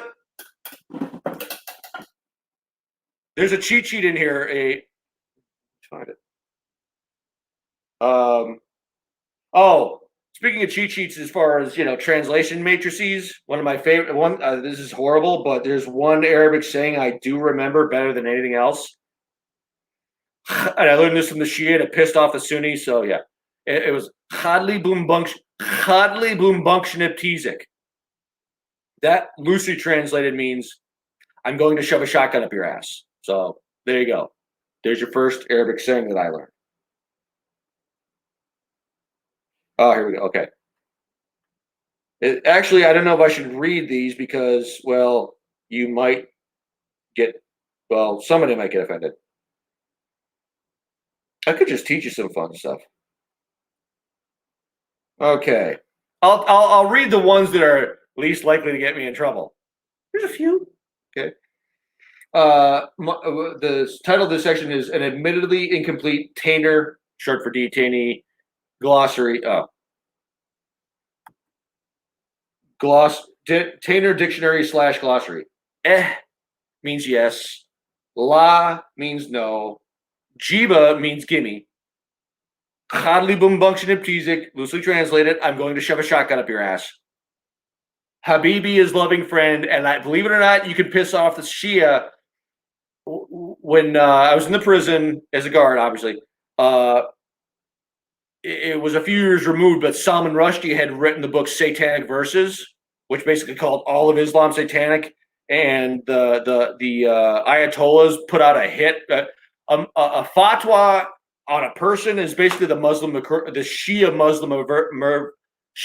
Muslim version of equivalent of a mob hit. So if you get a fatwa put out on you, it's the Muslim equivalent of a mob hit. So I would literally say to the Shia, Salman Rushdie Ani Habibi. Ani Habibi is Arabic for loving friend. So I said, the man who wrote the book Satanic Verses, calling Islam satanic, is my loving friend. I'm an antagonist prick like that. In case if you didn't know or if you didn't figure it out, now you know. Okay. Ani means I. Obuk means father. Ani means I or my. Obuk means father. Omuk means mother. Omuk means mother. And just to piss off the juvies even more than, because they were little turds, I used to say Ani Obuk, which means I'm your father. And I can't remember how I used to say it, but I used to say something, I'm having sex with your mother. Oh, they hated me for that. Yeah, I found a way to say I'm having sex with your mother. Yeah, Anta means you. Shwea means a few or little. Quick story. I was on my way home for emergency leave. I lost a book I was looking for. And one of the airport attendants was a Sunni Muslim. God is my witness, this happened. He found out I was a veteran. He said, he whispered to me, "You kill Shia? You kill Shia?" I lied to him just to kind of not make him feel like I was scolding him or anything. I said, "Shwea," meaning a few. Oh, the grin on his face from ear to ear. I'll never get the visual out of my head. Me telling him that I killed a few Shia, he had a grin on his face I'll never be able to get out of my mind. It's in there forever. He had a shit-eating grin when I told him I killed Shia. Okay. I can't say what Dudeki means now. I'll ask Pimp and Goose if I can. I'll tell them offline what it means, and yeah. Guwad means pimp. Pimp, don't call yourself Guwad. Here's why. In the older generations, the term pimp in Guwad pimp in Arabic it's bad because in Arabic culture, a man did not just find some random woman and pimp her out. He pimped out every single female member of his family for money. So yeah, don't use pimp in the Arabic sense. It's the old timers. That's an insult. That'll get you shot. Like that. No, that won't even get you shot. They will mag dump you. The younger kids, they don't mind it. They have fun with it. You call an old timer a pimp and watch an old Muslim. You call an old Muslim a pimp, you're gonna get a mag dump. I learned that in the prison. I learned stuff I'd like to unlearn in the prison. Okay. Switch, or we spell it switch in the English. It's switch, which is Arabic for crazy. Mushkala. It's like moose, but moosh, Mooshkala, mushkala, trouble. The Shia called me mushkala and switch all the time, like on a daily basis. Don't ask me why. I don't understand. Anyways, yeah. Zatuna is Arabic for olive oil. You know what? When the book is published, I'll tell you that story when this book is actually published. yeah, I'll explain that later. So that's my admittedly incomplete Arabic dictionary translation matrix. So yeah. So anyways, so sometime spring, summer time frame, we will have Warrior Fest. And the plan is book publishing company up and running. Writers program out there, and it's my side. I'm doing it as a side hustle. And I plan on, there's a movie with Will Smith called Hitch.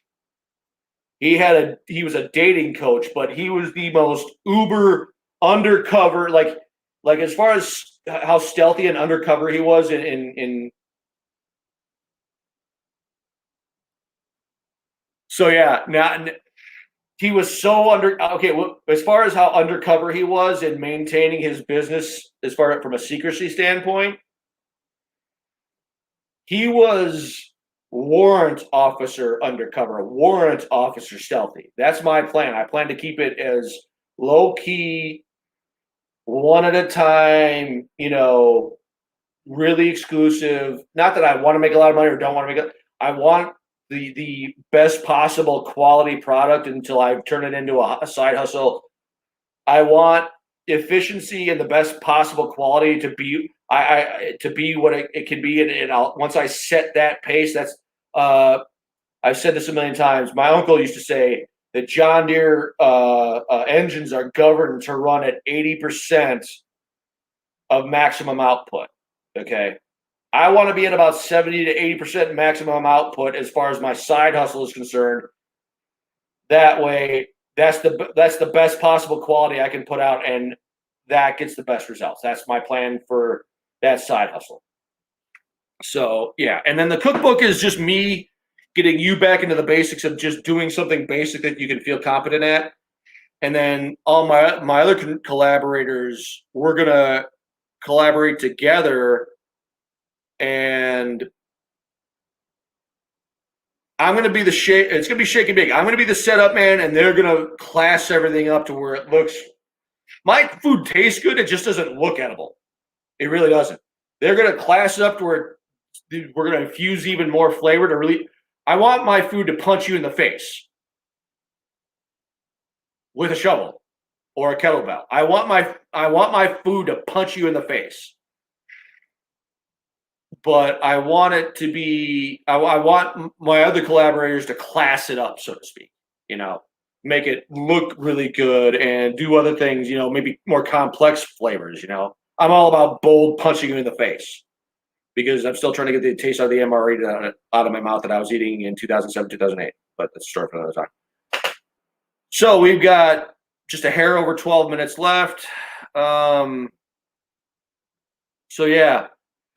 Next week, I gotta figure out who I still. I know I've got. Let me get on here real quick. I know.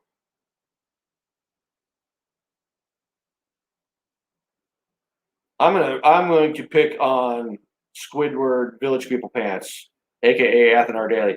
Athen, you are now Squidward Village People Pants because I love you and I want to bust your balls because you need to laugh at something. Okay. Let's see.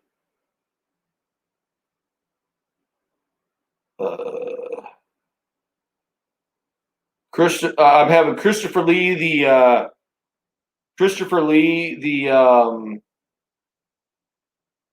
hopefully I'll have Christopher Lee on next week. Hopefully.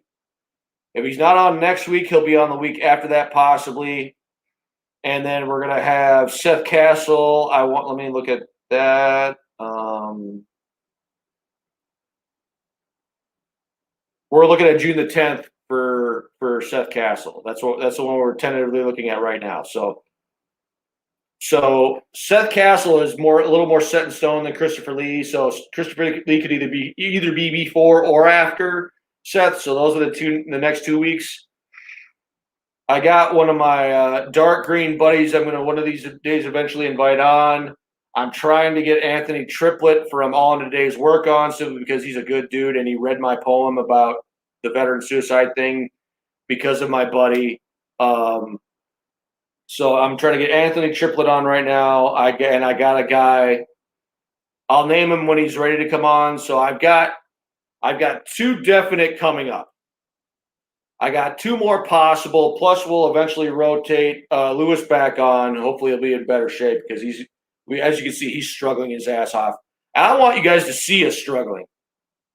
You know, this ain't about making things look easy. You know, because I don't want you to be like, oh wow, they're making it look so easy, and I feel like a bitch.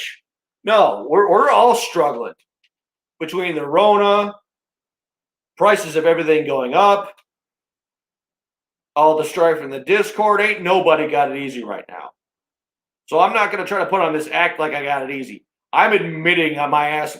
I'm admitting I might be doing my damn next few podcasts from Walter freaking Reed. That's how fried I am right now. That's how pissed off I am right now. I'm admitting that I'm putting in an application for another veteran nonprofit so I can stuff my ass in a hyperbaric chamber. Hell, we might do a podcast from there. You know, we might do a podcast where I'll do a video, I'll post it, and we might just do that. I don't know. Plus, the sun's out, guns out work. I'm gonna do one tomorrow because I slacked the last couple of days. So I'll do the sun's out, guns out workout tomorrow just to see how it feels. So yeah,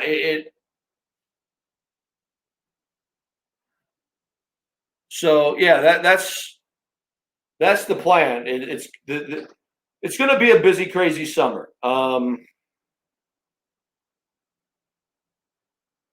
These programs are doing. Here's the thing about there's nothing wrong with all kinds of good veteran nonprofits that are trying to help us out. Here's the thing.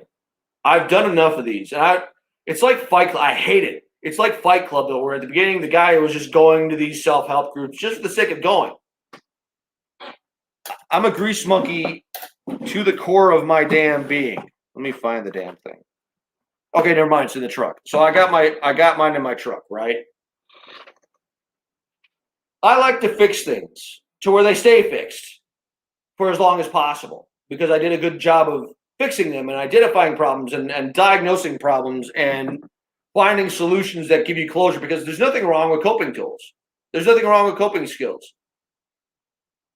But for me, I sit there and I do the coping skills and I'm like, this isn't resolving anything. Life is not to you. If you're a medical professional and you're watching this, I need you. If you actually care about us, you need to leave the medical part of the medical field that has namely the VA and other kinds of hospitals that have this rotten ass attitude that a patient cured is revenue loss. I want to be fixed. And I want the coping skills to be a rare necessity. Okay, I want to have to use them as little as possible because we actually got some resolution on some issues. The reason the VA will never work for veterans like me, they don't want you to actually resolve any problems. They don't. The VA is the epitome of a patient cured is revenue lost. They don't. They want us to come in for 10% for tinnitus, and then they want us to come in for whatever medical problems they don't want cured to keep you tethered to them. That's what they want you to have a problem with. Anything else, and if you don't have insurance, screw you. That's their attitude towards you. That's the Salisbury, North Carolina VA's attitude. That's the Salisbury, Rowan County CVSO's attitude towards you.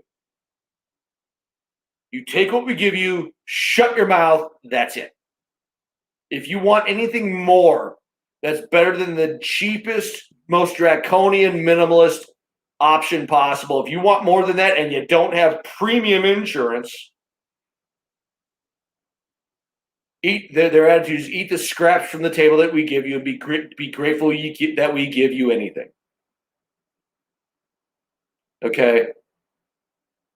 I want to destroy the VA in the sense that I want to ultimately I've always had this vision for veterans, for what the veteran needs. I call it PTSD Island, and it is completely, as far as a budgetary consideration, whatever the psychologists and the psychiatrists and the caseworkers on that island say that the veteran needs to truly get better, the bean counters say nothing other than "sir, yes, sir, ma'am, yes, ma'am." That's all they say. They give it up. That's it. The bean counters are scum. If you're a VA administrator, you are subhuman scum. You should not have any power other than to write the check that the caseworker, the psychologist, or the psychiatrist says you are to write. The veteran says, "I'm going to that doctor in that place." The only thing you as a bean counter should say is, "Give me his number so I can call him up and so he can tell me who to make out the check to." You, the bean counter, the VA bean counter, you probably have more confirmed kills than an Al-Qaeda terrorist, an efficient Al-Qaeda terrorist. Okay, now Goose told me not to bash the VA too much. Okay, not too much, but I'm not going to stop bashing. I'm going to actually just read this. I'm going to read this. You need to hear this, and I want you to go on my Facebook, or excuse me, on the WOHQ page. I've got a picture. I got two pictures. A picture of a feeler gauge and two wrenches because they're doing a valve lash adjustment. They're adjusting they're adjusting the valves to where they're nice and snug. There's no rattling. They run efficiently. And then there's a picture of an engine block that is just shattered. It's half exposed. It's blown to hell. It's nothing. Basically, at this point, that engine is good for nothing more than a boat anchor. Okay. I'm going to read this to you real quick. I'm going to read this to you. It's on the WOHQ page, but I'm going to read it to you because you need to hear this. Tales from the dark side of the moon in my mind. I'm trying to turn my rants into constructive segments on my show, but if you want to know why I rant, here it is. I have it on good authority that at my local VA hospital, there's been one successful suicide, and I'm not going to tell you who it is, but you could probably figure it out if you listen long enough. I have it on good authority that at my local VA hospital, there has been one successful suicide in the VA hospital parking lot, in addition to the one attempted suicide that was fortunately unsuccessful.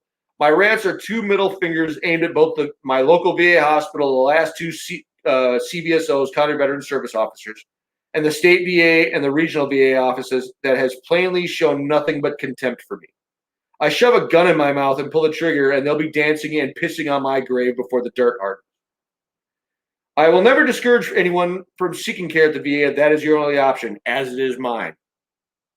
But know that if you have no supplemental insurance, they will have a ready-made federal regulation that won't allow you to have what you ask for it if it is above the cheapest, most draconian option possible, and they're liars if they say otherwise.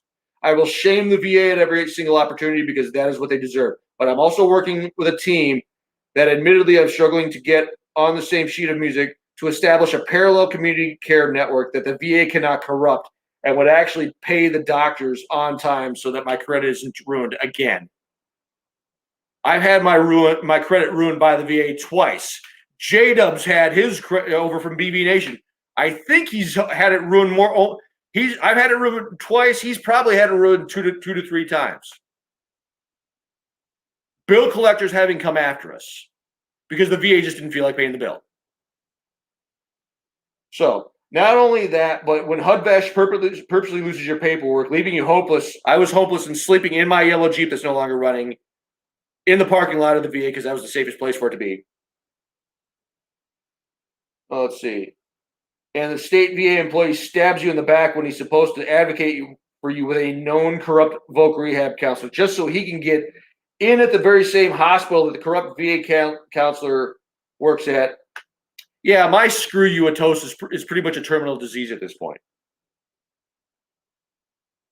When it comes to the VA health system, okay, I will rant, but I will also strive to find alternatives to the best of my ability, hopefully with some help from my friends. Okay, here it is. I'm going to rant, but again, I want it to it'd be like a wiring harness, you know. The wiring harness would be the rant, and then all the other little wiring systems would be the other things I want to segue into to help you have other alternatives for the VA, because the VA is garbage. It is. If it's your only option, you have to take it. I get that. It's my only option at this current point. But once I get Squidward and I together and we actually get my website up and running, I'm going to keep continually adding sites of veteran nonprofits and doctors and stuff that you can go to that are an alternative to the VA. So you are not treated like dirt. Okay. So, all right, I've gone over a little bit. I'll let you know who next week's host or next week's guest is going to be, and we're going to start working on Warrior Fest 2022, the comedy bash in November in lieu of Warrior Fest.